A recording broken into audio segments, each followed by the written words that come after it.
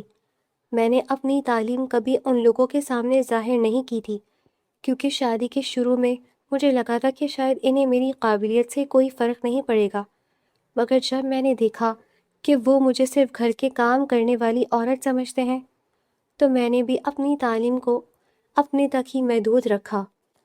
سب سے بڑی بات جس کا کسی کو بھی علم نہیں تھا، وہ میری ایک ایسی صلاحیت تھی جسے میں نے برسوں پہلے اپنے شوق کے طور پر سیکھا تھا، اور وہ میری غیر معمولی ہیکنگ کی مہارت تھی۔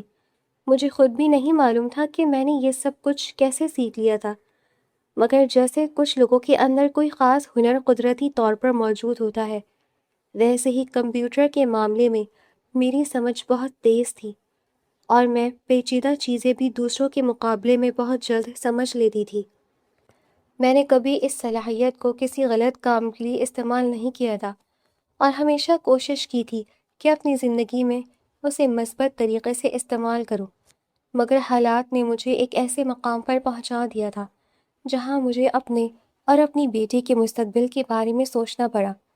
میں نے اپنی ساس کے اکاؤنٹ کے ساتھ غیر قانونی طریقے سے چھیڑ چھاڑ کی، اور وہ رقم میرے قبضے میں آ گئی جس کے سہارے وہ لوگ برسوں سے آرام کی زندگی گزار رہے تھے۔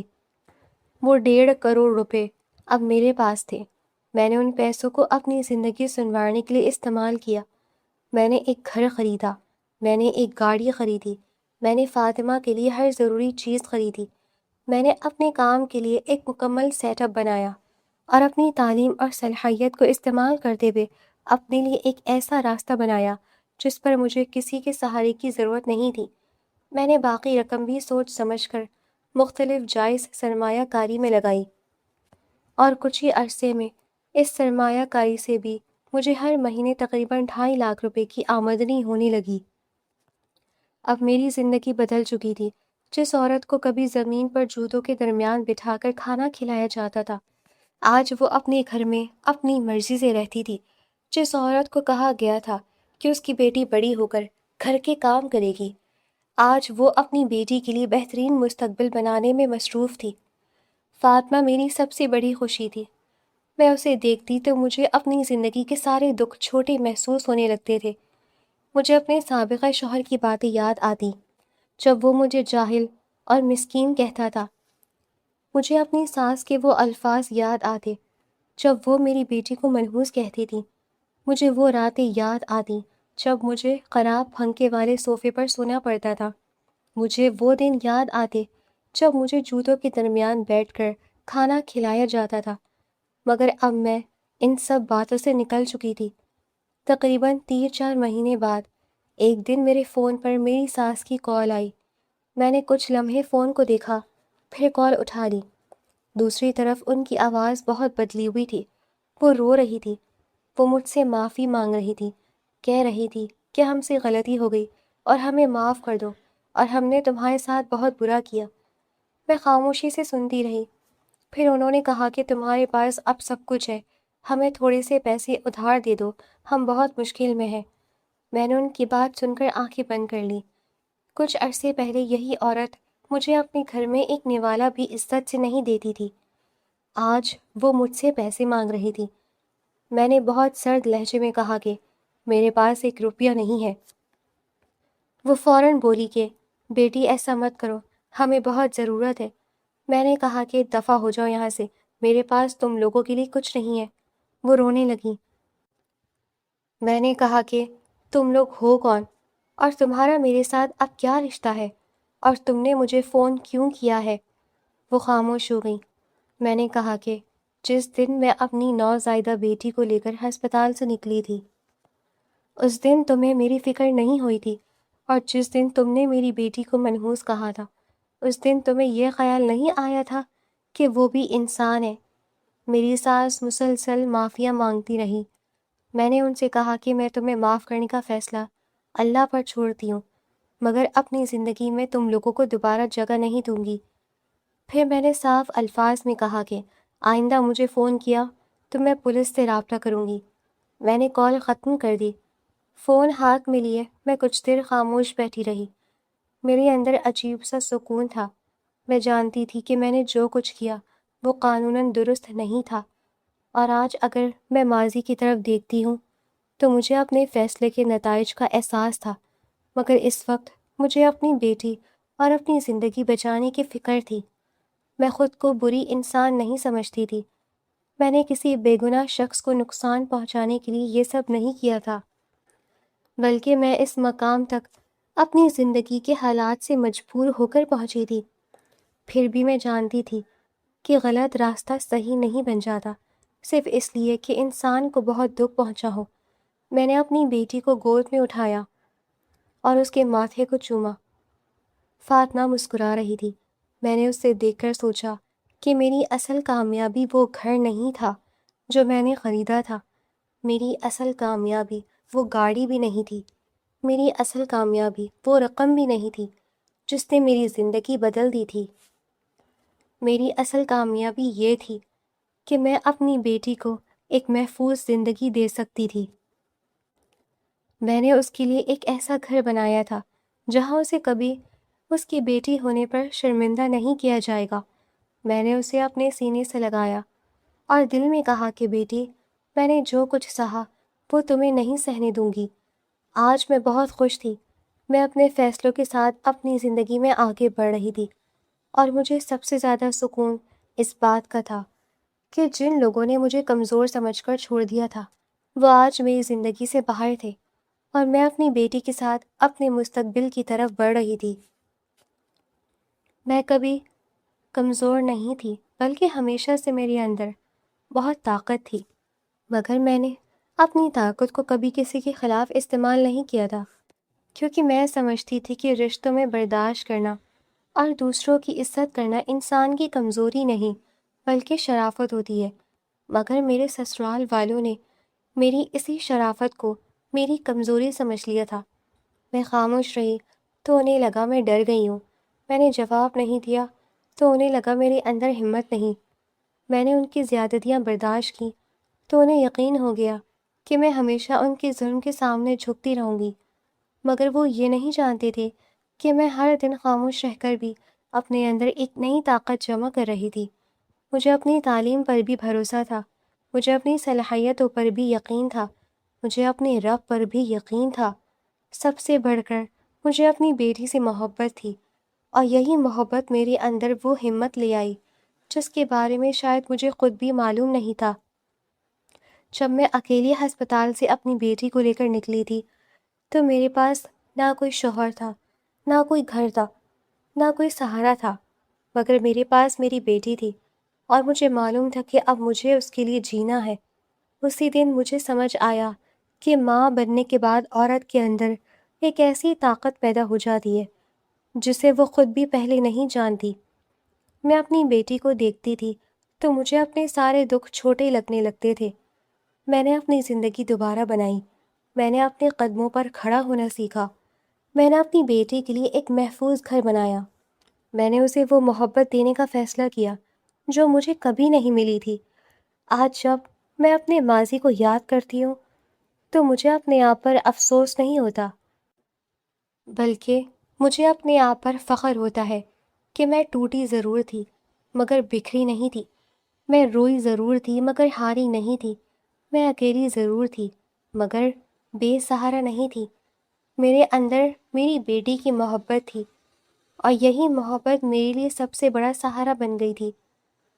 آخر میں یہی کہنا چاہوں گی کہ شاید ایک عورت کسی نہ کسی حوالے سے کمزور ہو سکتی ہے، مگر ایک ماں کو کبھی بھی کمزور نہیں پڑنا چاہیے، کیونکہ جب ایک ماں اپنے بچے کے لیے کھڑی ہوتی ہے تو اس کے سامنے بڑے سے بڑا خوف بھی چھوٹا پڑ جاتا ہے۔ ماں اپنے بچے کے لیے وہ راستہ بھی تلاش کر لیتی ہے جس کا وجود دنیا میں کہیں نہیں ہوتا۔ میں آج بھی اپنی بیٹی کو دیکھ کر یہی سوچتی ہوں کہ اگر اس دن میں ہمت ہار جاتی تو شاید میری بیٹی کی زندگی بھی وہی بن جاتی جس کا فیصلہ میرے سسرال والے اس کے پیدا ہوتے ہی کر چکے تھے۔ مگر میں نے ہار نہیں مانی، میں ماں تھی، اور ماں کو اپنے بچے کے لیے کھڑا ہونا ہی پڑتا ہے۔ ویورز، کیسی لگی آپ کو آج کی کہانی؟ مجھے ضرور کامنٹس باکس میں بتائیے گا کہ آپ نے کہانی سے کیا سیکھا، کس بات کی بنا پر آپ دوسروں کی قدر کرتے ہیں؟ کیا پیسوں کی وجہ سے، کیا ان کے اچھے کپڑوں کی وجہ سے، یا ان کے کردار کی وجہ سے؟ اور ہمارے چینل کو سبسکرائب کرنا مت بھولیں۔ بہت جلد ایک نئی کہانی نئے قصے کے ساتھ حاضر ہوں گے، تب تک کے لیے اللہ حافظ۔